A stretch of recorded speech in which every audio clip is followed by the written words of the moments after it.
साथियों, दो विषय जो मुझे बताए गए थे उनके बारे में जस्ट इलैबोरेशन करना चाहूँगा कि जो महिला आरक्षण का विषय है वो महिला आरक्षण का विषय बहुत ही महत्वपूर्ण विषय है।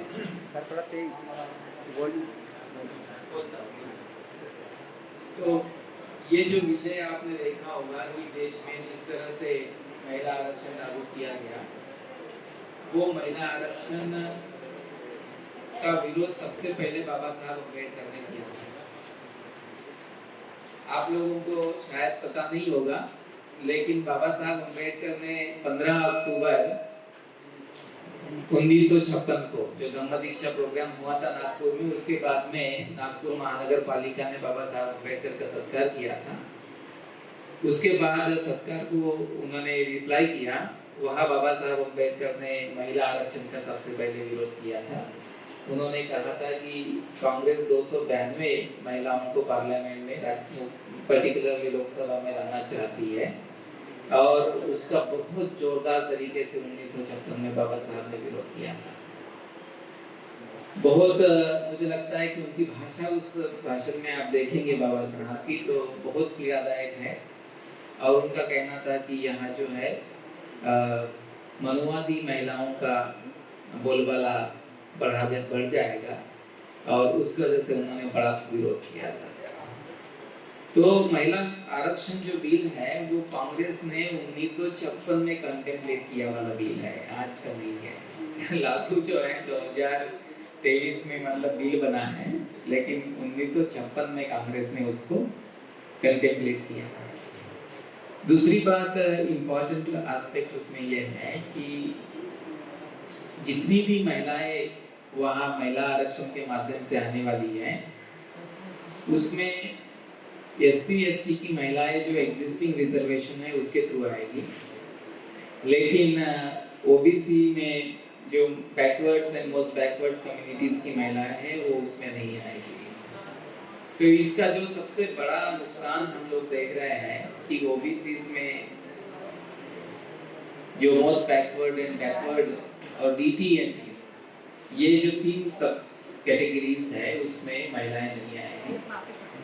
कॉन्स्टिट्यूशन में जो आर्टिकल 243 आया है, और 243 के तहत जो 73rd और 73rd फोर्थ अमेंडमेंट आया पंचायत में और लोकल में, तो वो सारी अमेंडमेंट्स के बाद महिला आरक्षण बनता है, वो आरक्षण बनता है, लेकिन वो SC ST OBC के महिलाओं के बगैर नहीं बनता है। क्योंकि यदि आपकी महिलाएं म्यूनिसिपल कॉर्पोरेशन में इलेक्शन लड़ सकती है रिजर्व सीट पर OBC के लिए, तो पार्लियामेंट में क्यों नहीं? यदि वहाँ आरक्षण है, यदि ग्राम पंचायत में यदि आरक्षण है, तो वहाँ यहाँ क्यों नहीं? ये ऐसे सब्जेक्ट है जो हम लोगों को बहुत गहराई से सोचने पड़ेंगे, और इसका इम्पैक्ट आपको अभी नहीं दिखाई देगा। इसका इम्पैक्ट आपको जब ये लागू होगा तो उसके 10 सालों में दिखाई देगा, और 10 सालों के बाद में जो इम्पैक्ट दिखाई देगा वो बहुत भयंकर हो सकता है। हो सकता है कि आपकी महिलाएं चुनकर ना आए, और आपकी महिलाएं जब चुनकर नहीं आएगी तो इस देश में जो 1/3 ऑफ द सीट्स है, वो 1/3 ऑफ सीट्स जो है वो वीमेंस को चली जाने की वजह से आप लोगों के पास सीटें लगभग के लगभग नहीं रहेंगी। और इसीलिए यदि ये बिल पास भी हुआ है, लेकिन हम लोगों का संघर्ष जारी रहना चाहिए कि ये बिल में SC ST OBC और DTNT की महिलाओं के लिए विशेष प्रोविजन किया जाए, अदरवाइज ये बिल किसी हालत में लागू नहीं होना चाहिए। और ये बिल लागू होते ही इस देश का जो डेमोक्रेटिक कंपोजिशन है, वो डेमोक्रेटिक कंपोजिशन पूरी तरह से बदल जाएगा। देखिए, इस बिल को तो 1956 से रोका जा रहा है, इस बिल को 1956 से रोका जा रहा है, 2023 तक हमने रोका, काफ़ी बड़ी मेहनत की है हम लोगों ने, रोका, लेकिन 2023 में ये लागू होने के लिए पार्लियामेंट से पास हो गया।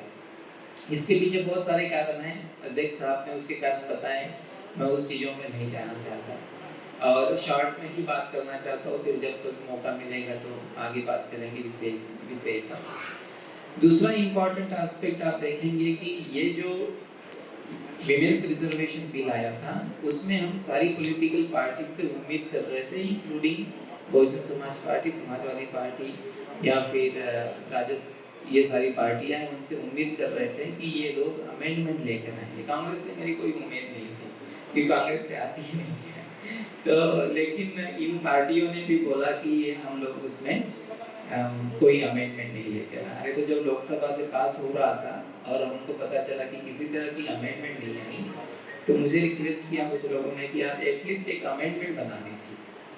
एक घंटे में यदि आप अमेंडमेंट बना देंगे तो हम लोग उसको प्रेस कर सकते हैं किसी के थ्रू कि आप इसको प्रेजेंट कीजिए पार्लियामेंट में। तो मुझे लगता है इतना क्विकली काम किया मैंने कि तुरंत हमने वो अमेंडमेंट बना दिया और हमने लोगों को कहा कि किसी तरह से आप इसको पार्लियामेंट में इंट्रोड्यूस कीजिए, जिसके तहत ये महिलाओं को, हमारी महिलाओं को वहाँ स्थान मिले। लेकिन वो संभव नहीं हो पाया। मुझे लगता है कि बामसेफ जब अभी 50 साल पूरे कर रहा है और हम बामसेफ के 50 सालों में हैं, तो मैंने देखा कि बामसेफ ने जो जो काम हाथ में लिया है वो सारे काम पूरे किए हैं। बहुत बड़े बड़े काम बामसेफ के हाथों से हो गए हैं। तो लोग कहते हैं कि आरएसएस का आपको डर नहीं लगता है? लोग बोलते हैं, कुछ लोग मतलब अपने आप को ही बोलते हैं आरएसएस का डर नहीं लगता क्या? तो आरएसएस को तो बामसेफ से करना चाहिए। वो लोग तो बामसेफ से करते हैं, क्योंकि बामसेफ ने पिछले 50 सालों से इस देश में मनुस्मृति को खत्म कर दिया है। पिछले 50 सालों से जो है ब्राह्मणों का इस देश में जो एक संघ राज्य था उसको खत्म कर दिया है। इस देश में जो आरक्षण है, ओबीसी आरक्षण बामसेफ की वजह से इस देश में आया है। एससी एसटी ओबीसी का आरक्षण इस देश में चल रहा है। और आप देखेंगे कि कई सारी जो डेमोक्रेटाइजेशन जो हुआ है इस देश के पॉलिटिक है, उसमें बामसेफ का सबसे बड़ा रोल है। तो बामसेफ इस देश के 85% लोगों का संगठन है और आरएसएस जो है 15% लोगों का संगठन है। तो आरएसएस तो बामसेफ से डरेगा, माइनॉरिटी का संगठन है, वो मेजॉरिटी के लोगों से डरेगा। तो साथियों, इन चीजों को ध्यान में रखते हुए जब हम लोग देखते हैं कि मोहन भागवत ने अभी एक स्टेटमेंट दिया और मोहन भागवत का कहना था कि इस देश में आरक्षण चलते रहना चाहिए। तो जैसे ये स्टेटमेंट 5 तारीख को, आई थिंक मोहन भागवत ने 6 तारीख को स्टेटमेंट दिया, 6 सितंबर को मोहन भागवत ने स्टेटमेंट दिया कि इस देश में आरक्षण चलते रहना चाहिए और तब तक चलते रहना चाहिए जब तक वो पिछड़े हैं या फिर उसमें उनकी जरूरत है। एक्चुअली आरक्षण पिछड़ेपन से कोई संबंध नहीं है आरक्षण का, लेकिन मोहन भागवत कह रहा है तो हमारे लोग बहुत खुश हो गए। मैं आपको कह रहा हूँ, जितने खुश पिछले 50 सालों में नहीं हुए उतने खुश लोग इस बार मोहन भागवत के स्टेटमेंट से हो गए। तो उस समय एनडीटीवी के एक संपादक का मुझे फोन आया, कहा कि हम आपके साथ में आरक्षण को लेकर बातचीत करना चाहते हैं। तो मैंने उनको कहा कि मैं आरक्षण के ऊपर तो बात ही नहीं करता हूँ। तो उन्होंने कहा नहीं सर, वो तो मोहन भागवत ने स्टेटमेंट दिया है तो बहुत इम्पोर्टेंट विषय है, इस समय तो चल जाएगा, आप आते हैं तो आपके साथ में एक बातचीत करेंगे। तो मैंने कहा मैं आरक्षण पे बात ही नहीं करता हूँ। फिर 15 मिनट के बाद जो है उनके सीनियर एडिटर का फोन आया और कहा कि नहीं, आरक्षण के ऊपर आपके साथ बात ही करना है। तो मैंने उनको कहा आरक्षण पर मैं बात नहीं करता हूँ। तो उन्होंने मुझे थोड़ा सा ट्रिगर किया। ट्रिगर करने के बाद मैंने कहा कि आरक्षण के समर्थन में यदि मोहन भागवत ने स्टेटमेंट दिया है तो उसको डिफेंड करने के लिए मोहन भागवत के लोग आएंगे ना, मैं क्यों आऊँगा? मोहन भागवत ने यदि आरक्षण का स्टेटमेंट दिया है उसके समर्थन में, तो उसका समर्थन मोहन भागवत के लोग करेंगे, मैं क्यों करूँगा? तो इसके पीछे मैं आपको बताना चाहता हूँ कि सुप्रीम कोर्ट ने 5 सितंबर को कुछ केसेस 2000 से मुझे लगता है 2001-2002 से ही कुछ केसेस सुप्रीम कोर्ट में पेंडिंग है, जिसमें जो एससी एसटी का पार्लियामेंट में आरक्षण है उसका एक्सटेंशन को चैलेंज किया। तो आर्टिकल 334 में वो 10 साल की लिमिट हर बार बढ़ाई जा रही है और 10 साल की हर बार जो लिमिट बढ़ाई जा रही है उस लिमिट को चैलेंज करने के लिए, बढ़ाने की चैलेंज करने के लिए सुप्रीम कोर्ट में केसेस पिछले 20 सालों से पेंडिंग है। और हर बार जब लिमिट बढ़ती है तो और नई केसेस आ जाती है। वो केसेस ने सुप्रीम कोर्ट में रात में 5 सितंबर को एक नोटिफिकेशन निकाला और कहा कि ये केसेस की सुनवाई हम लोग करेंगे और कॉन्स्टिट्यूशन बेंच का फॉर्मेशन किया उसमें। जैसे ही उसका कॉन्स्टिट्यूशन बेंच का फॉर्मेशन किया, दूसरे दिन मोहन भागवत ने स्टेटमेंट दिया कि आरक्षण इस देश में रहना चाहिए। तो दोस्तों आप देखेंगे कि आरक्षण मोहन भागवत जिसका समर्थन कर रहे हैं वो पार्लियामेंट्री आरक्षण है जिसके खिलाफ हम लोग लड़ रहे हैं। पिछले कई सालों से माननीय साहब ने जब पुनः पैक्ट का 50 साल हुआ था तो माननीय साहब ने पुनः पैक्ट के 50 साल होने पर चमचा एज नाम का किताब लिखा था और चमचा एज नाम का किताब लिखकर साहब ने ये कहा था कि इस देश में चमचों को खत्म करना के बजाय चमचों को जो ऑपरेट करने वाले हैंड है उसको खत्म करना चाहिए तो चमचा एज खत्म हो जाएगा। तो साथियों हम लोग चमचा एज की जो बड़ी समस्या है उससे जूझ रहे हैं।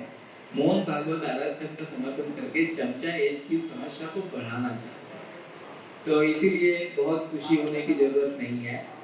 बहुत सारी चीज़ों जो होती है वो कंटेक्स्ट में होती है कि इमीडिएटली नहीं होती। मोहन भागवत ने ये स्टेटमेंट देखिए, इस बात को इंश्योर कर दिया है कि वो आरक्षण चलता रहेगा। कि सुप्रीम कोर्ट और हाई कोर्ट देश के जितने भी जजेस हैं उन लोगों ने अपने धर्म और जाति के और अपने संगठन के लोगों को जज बना दिया है। इवन हमारे देश के चीफ जस्टिस भी जो है आईएनआर आरएसएस के लोगों से मिलते रहते हैं।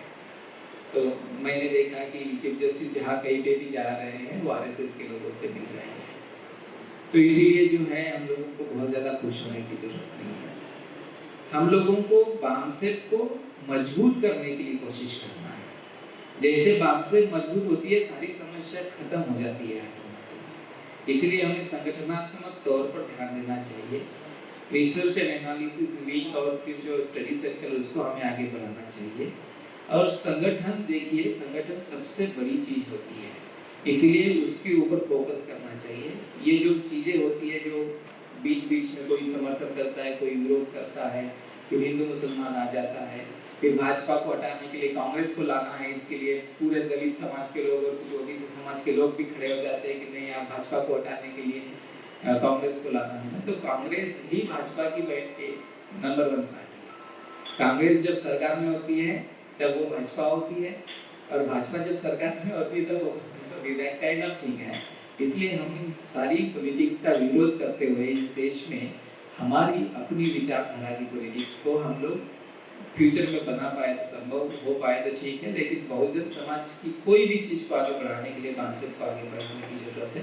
तो थैंक यू साथियों, इन्हीं चीज़ों को मुझे बोलना था, फिर और बात करेंगे। Thank you.